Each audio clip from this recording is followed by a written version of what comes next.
All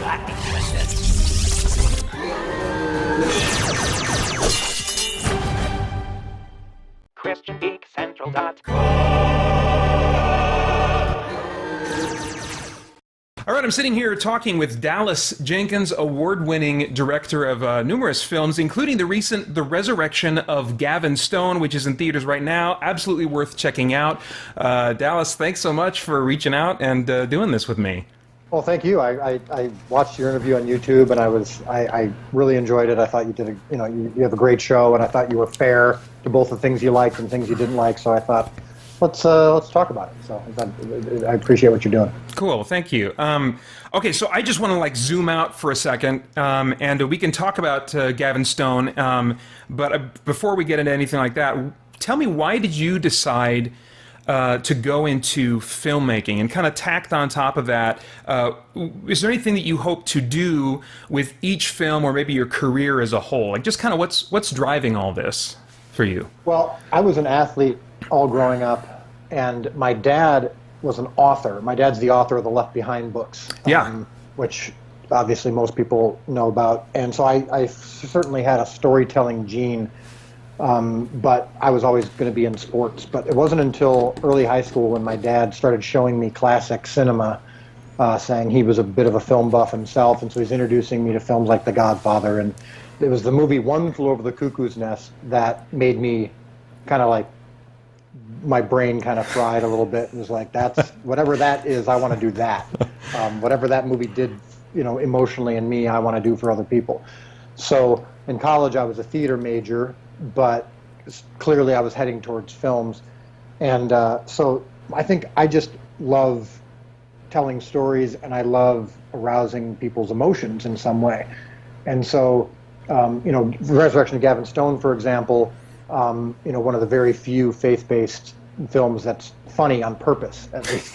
And so, my favorite thing in the world is sitting in a movie theater, in a full theater or in a full church or whatever it is, watching the film and seeing people laugh uncontrollably. That's what laughter is by definition. Anytime you make someone laugh, you're causing them to do something unexpected. They're not laughing intentionally. It just kind of happens. Yeah. So I love that experience. And the same thing with crying.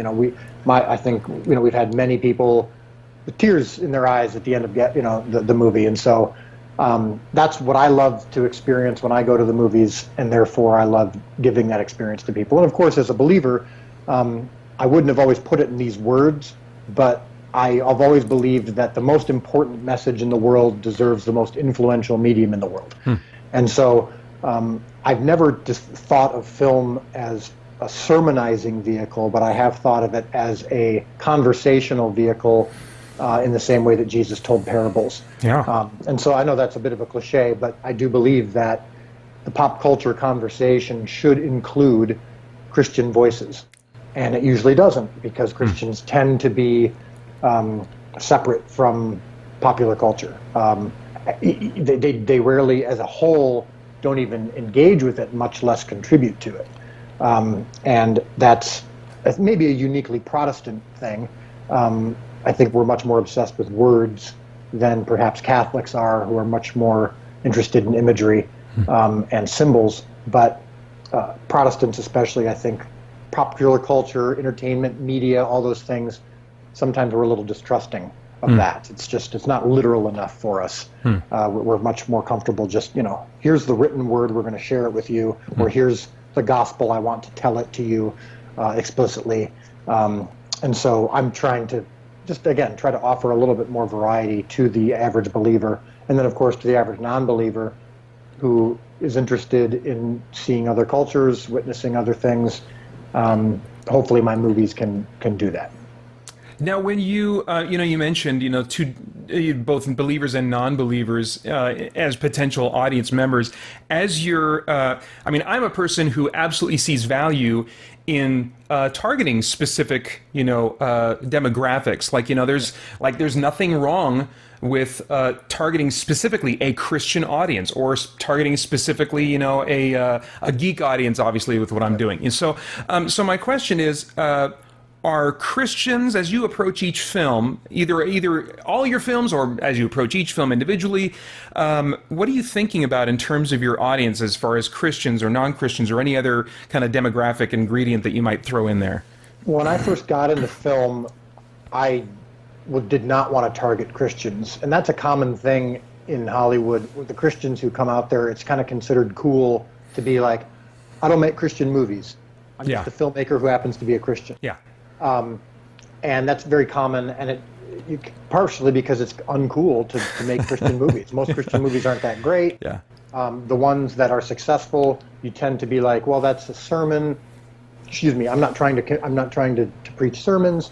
The Lord just made it very clear to me, probably sometime around 2007, I would say. I was mowing the lawn, and I just, I can't say I heard the voice of God, but he just really pressed upon my heart, like, I want you to make movies about my people, and even for my people, and the difference can be just make them good enough that someone else can appreciate. Like, for example, when I watched Sister Act, I didn't think it was too Catholic-y for me. Yeah. When I watched Schindler's List, I didn't think it was too Jewish for me. Yeah. It was, I don't mind watching movies about other cultures, and so making films that are so-called faith-based and set in a Christian setting, again, I'm targeting, I don't know, I don't really think about targeting as much as I just think about telling a story that's about my faith and about my experience, which I think most filmmakers are successful when they do that. So when they tell personal stories. So to get to your point, one of the things I do like to do, and this is, I think, intentional, is I love fish out of water stories. Oh, me too.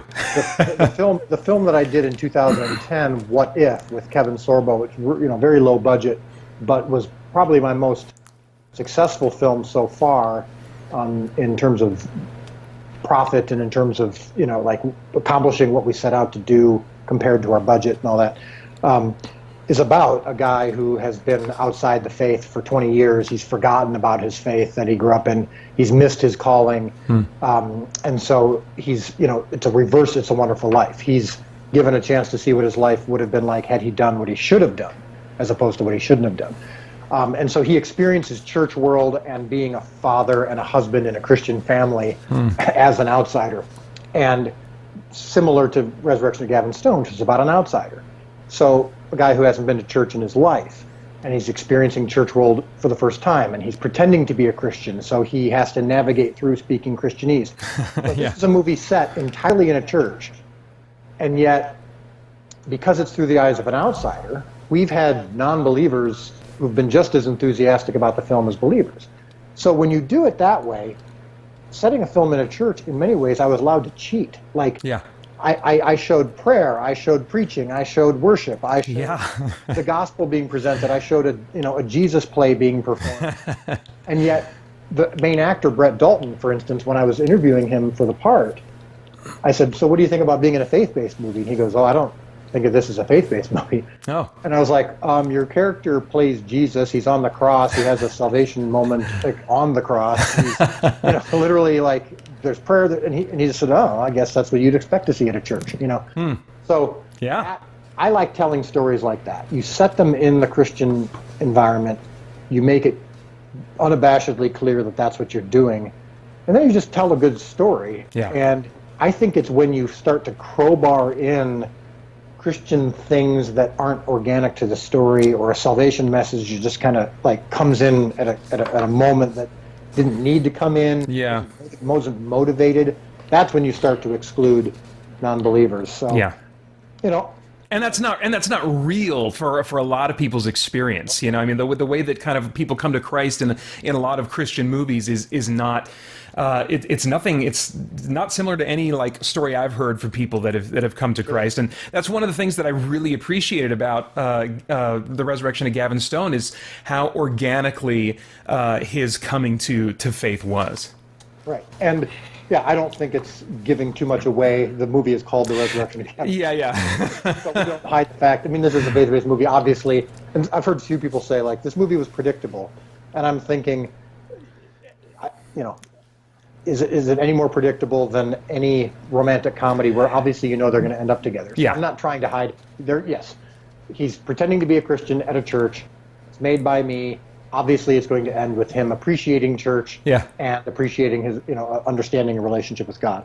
So I just try to do it in a little bit of a roundabout way, So instead of the main character being told by another character, here's how you come to Christ. You accept Jesus' forgiveness and you pray to him, and here's what you do. Yeah.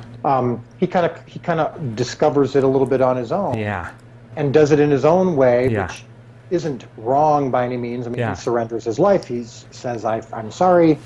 But I just wanted to make it in a way that's different from all the other faith movies.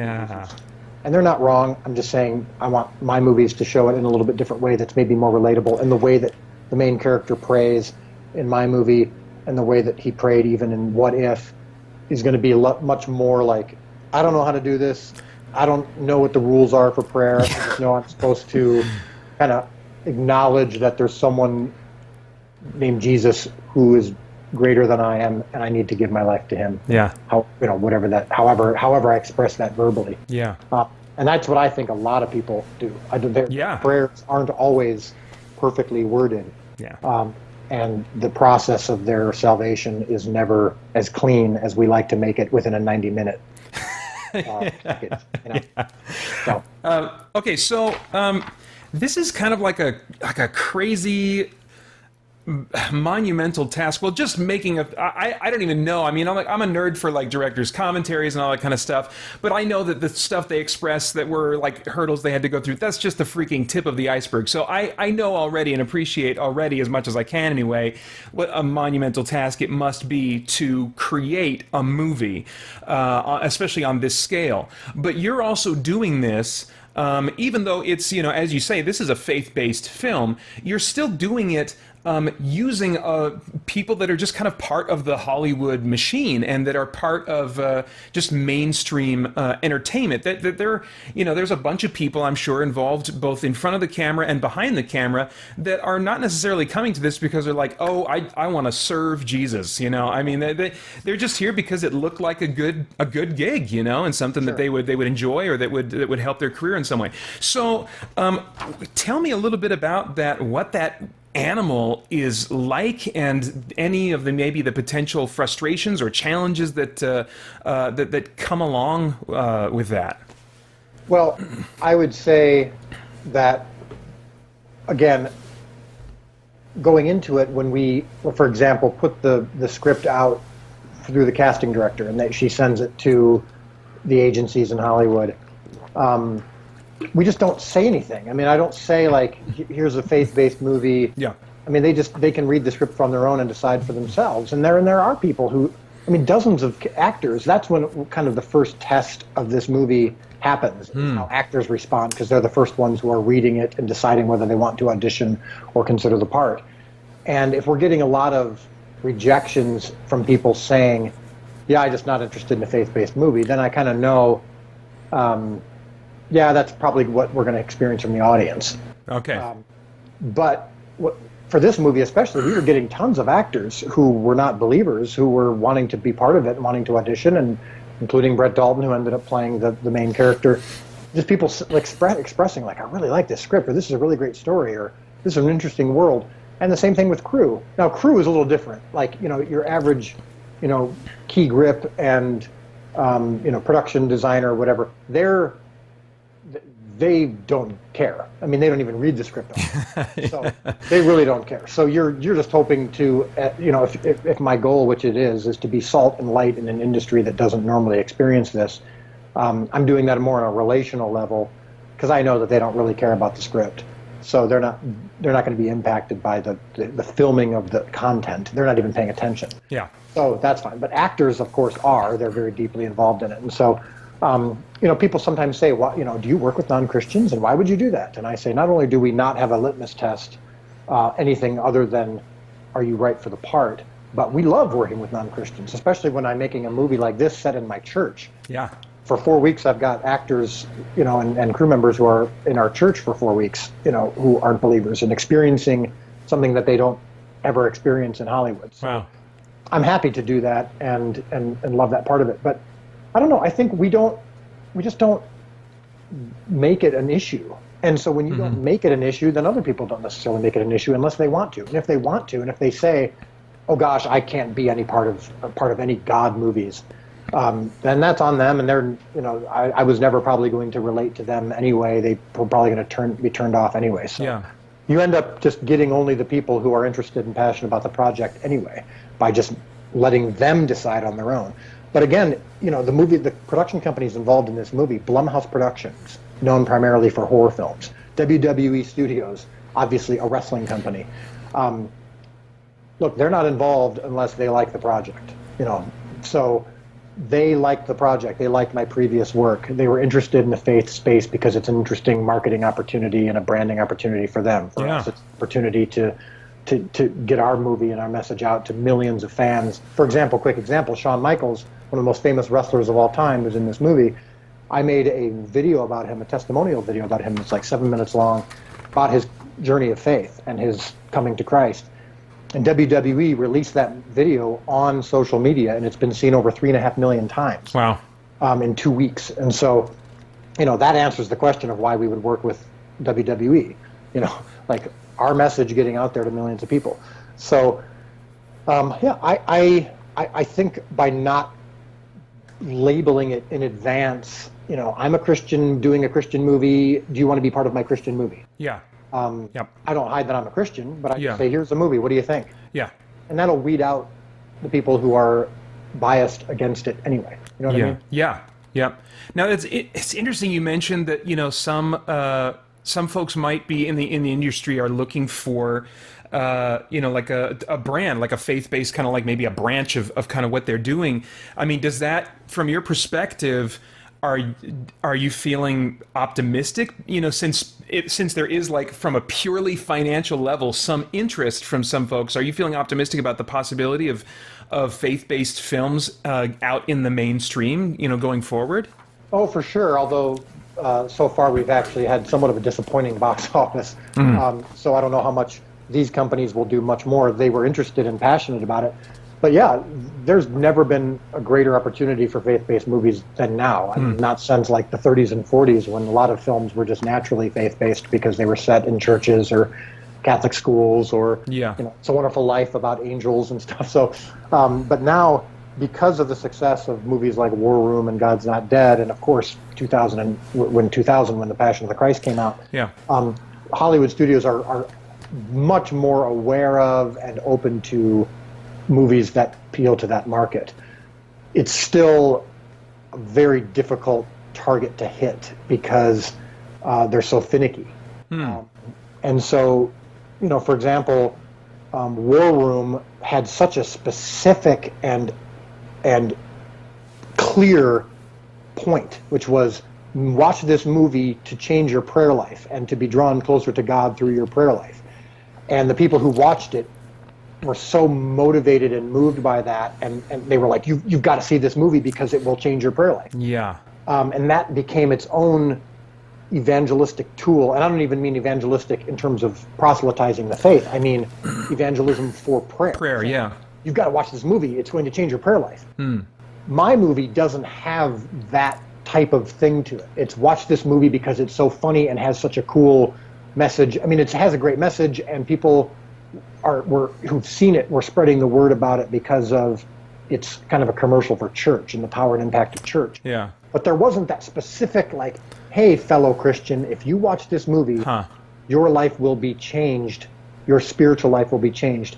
Now, it might be enhanced. You might have a new appreciation for the story of Jesus that you didn't have before. I think we did very good. I think we accomplished what I set out to accomplish, which was, even just the playing the part of Jesus in this passion play had an impact on the Christians at the church. I don't know if I don't remember if you spoke about this in your review, but it had a direct impact for lots of people. I've never seen the story of Jesus. I've never thought of it in this way. There's several scenes where Gavin Stone, I know this is getting off from your question, but no, that's right. But there's several scenes where Gavin Stone is exploring the part of Jesus as an outsider. The others don't know he's an outsider because he's pretended to be a Christian, but he's playing the part of Jesus, for example, in this scene with the adulterous woman. Yes, I was hoping you'd bring that up. Yeah, and he's doing it in the typical Jesus way on stage that you see in churches. Very formal and go and sin no more. And, Yeah. which is how we normally see it on plays or in Jesus movies, where the Jesus you see is very, almost blank expression. Yeah. So he always sounds like he's quoting scripture. And so Gavin is uncomfortable with that. He's like, why am I, it just feels so stiff and formal. And the Christians in the scene and the director, who's a lifelong Christian, she's saying, it looks good to me, like you're doing a good job. And he's saying, I don't want to say ye, I want to say you. I don't want to sound so weird. I want to sound a real person. Yeah. And then when he's performing it in the actual performance, and he's experienced grace himself from those in the church, and it hits him what Jesus did and why, and he can't help but make it as an actor more personal. And we actually put online, I actually saw a pastor in a sermon talk about that scene, and he says, I preached that passage many times, I've read it dozens of times, and for the first time in my life, this guy's in his 50s, for the first time in my life watching this movie, it made me realize the enormity of Jesus's grace on this woman, and it really impacted me. That, to me, I could die now and know that the movie was successful in that regard, as if nothing else, introducing to Christians a new way of looking at grace and a new way of looking at Jesus, but in a valid way, not in a heretical way. That, of course, is what you ultimately aim to do. And I'm forgetting now what your question was. That's all right. I'm glad we went down this rabbit trail. You mentioned just the impact that his performance of Jesus was having on the other actors, and I'm so glad you brought up that scene, because in that what I experienced, and that was one of the moments that was really moving to me, to the point of tears as I was watching the movie. So my hat goes off to you for that exchange, because I was watching the movie, and you know that the stage manager character, that she's not this great actress that's going to be able to emote in the moment. What was happening there was she, as an actress, was experiencing a new understanding of the grace and forgiveness of Jesus through Gavin Stone's performance. And so in that moment, I was seeing the impact that God was having through Gavin onto her, and it just made me think, because the movie doesn't explore like the weight of like sin and what's going on deep in her closet or something, but in that moment there, you see that she's got, like we all do, she's got stuff going on inside that she doesn't talk about, and she needed this realization that the grace of Jesus is specifically for her as well, Right. And so that's the thing, is I wanted this movie to be, in the pastor's daughter, who's the love interest of Gavin in this movie, the first half of the film is actually quite difficult and quite unlikable to a lot of people who are watching the film. Yeah. She's a little bit judgmental. She's a little bit cold. She's in her 30s. She's had her heart broken in her relationships before. So, she and Gavin both go on similar journeys. They're just coming from it from opposite perspectives. So they both need to learn about grace and community and forgiveness. She just happens to be a lifelong churchgoer. He happens to be a lifelong non-churchgoer. Yeah. But the hope of the movie was, by the end, both of them have seen and experienced and had to give grace in a way that they haven't done before. And so in that scene where he's playing Jesus, and he understands what Jesus did for the first time, and then gives it as Jesus in this play. Yeah. The people around him and the lifelong Christians can't help but be moved, because they haven't seen it in that way either. Yeah. And I think that happens to us Christians a lot. Our grace story for someone like me, it happened when I was 6 years old. Now, I've, of course, through the course of my life, have sinned enough to have needed grace enough. And I think of those moments when I've really crossed the line and gotten grace from whether it's a fellow Christian or a non-Christian, or obviously receiving it from Christ, where it renewed my appreciation for who Jesus is. Yeah. And sometimes we need that, because as Christians, it's very easy to take it for granted. Yeah. And it's usually a crisis that brings us back and goes, oh my goodness, I don't get this grace anywhere else. Yeah. Sometimes an outsider who has the big grace moment, the big, understanding, is the one who can appreciate it even more. Yeah. Than the Christian. And we need that. We need that reminder. So I was hoping that this movie would not only impact outsiders and bring them maybe back to church if they haven't been in a while, or introduce them to church, or introduce them to a new kind of understanding of who Jesus is, but insiders as well, churchgoers as well. And like you said, that scene, the woman who's playing the adulterous woman in the play, who's a mediocre actress, gives the best performance that you could see by a person, because for the first time it's hitting her. Yeah. So. Yeah. It's again, my hat goes off to you. I love how you just handle bringing out the truths of faith that you're wanting to express in a way that, like, it never felt like, okay, kids, here's the lesson, and for that, it was so much more powerful. So, and that's one of the reasons why I really do consider this movie a significant step forward in the realm of Christian filmmaking. What advice or caution or encouragement would you maybe give to someone who is thinking about their career? They're young and at the point where they're at a crossroads. They're thinking about where they could go in their career, and they're considering some kind of work that's going to be pioneering and creative in the entertainment space, and they're going to do that very clearly allowing their biblical beliefs to inform what they create, whether it's for a Christian audience or for a mainstream audience, but they're definitely going to bring that into their creative work. What words of advice, caution, or encouragement would you have for someone that's considering that road? Yeah, I would honestly say just do it. And I know that sounds, beyond just the Nike catchphrase, it sounds like a cliche, but you need to, like right now, you can make a movie on your iPhone. There's nothing stopping you from starting to tell stories now. And you need to get your mistakes and your lessons, which you'll never stop needing a lesson, and you'll never stop making mistakes. But the big ones, if you can save some of those, if you can experience those now and realize, you're not that great of a filmmaker right now if you're just starting out. I certainly, have been doing this for a while, and I'm still not a great filmmaker yet. I've still got a long way to go. So, just starting to tell stories now and not worrying about, who is this for? Can I figure out the best way to communicate this so that the non-Christian can understand it? Like, just tell the story you want to tell and tell the truth. A lot of Christian movies don't tell the truth. That's one of their biggest problems. Whether they're explicit or not, they're just not giving an accurate